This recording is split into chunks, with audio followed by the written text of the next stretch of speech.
Kwa hiyo nitaka nijaribu kuongea hilo, Wanayanga niwape moyo, msikubali huyo mtu awayumbishe. Aliongea kwenye dabi, alikuwa anataka tufungwe, hatukufungwa, saizi atakanga. Na mjua vizuri kuliko wewe unavyofikiria. Hii kuvumilia, tumevumilia tu. Kadi si hata wewe unaweza ukahangaika ukapata tu. Kwani kadi kitu gani? Mtu ana nida, itakuwa kadi. Kwa hiyo asilete mambo yake bwana. Yeye akae, nafasi Yanga pale hakuna. Hawezi kurudi tena pale Yanga. Hakuna hiyo nafasi. Hakuna. Kapata nafasi, kaichezea. Kapewa pale nafasi, kaichezea yeye mwenyewe. Leo amepewa vijana wanafanya kazi. Kazi yake ni kuwashambulia tu. Alikamwe afanyi kazi.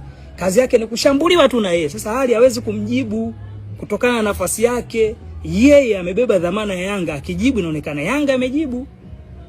Kwa hali kama anajitahidi, anaumia, anasikia, lakini hataki kusema. Sasa na sisi tunayajua hayo, hatukutaka pia kusema. Ila sasa huko alipofika pamezidi, inatosha. Mimi leo nimevumilia, nimemuona kaja kwenye dabi.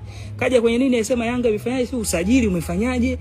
Unamsikiliza, unaona huyu mtu Yanga anaenda kucheza dabi, wewe unaongea hiki. Lengo lako nini? Kwa sababu dabi is a game of psychology. Unaona? Dabi inachezwa kisaikolojia. Mind game ndo zinatawala kwenye mchezo wa dabi. Leo unaenda kuwa frustrate watu kwa kusema sijui hiki na hiki na hiki na hiki. Alafu mbona uizungumzie Simba? Narudia tena. Manara hajawahi kuwa Yanga na hatakuwa Yanga. Hii nitaisema muda wowote. Ndio huko nyuma tulikuwa tunasema ni Yanga na nini, kwa sababu tulijua tunapalilia cha kwetu.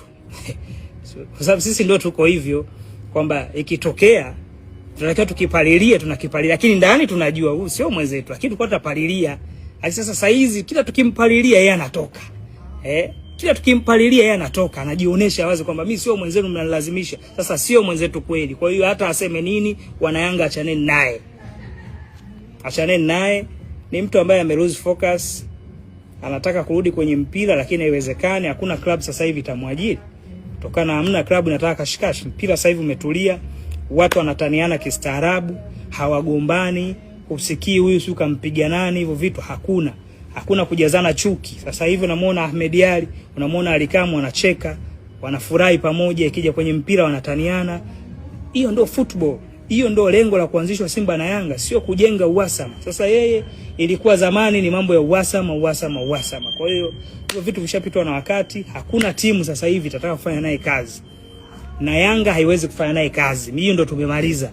Mimi ndo mwenezi na ndo nishamaliza. Sasa yeye kama anadanganywa na engineer kwamba kuna kazi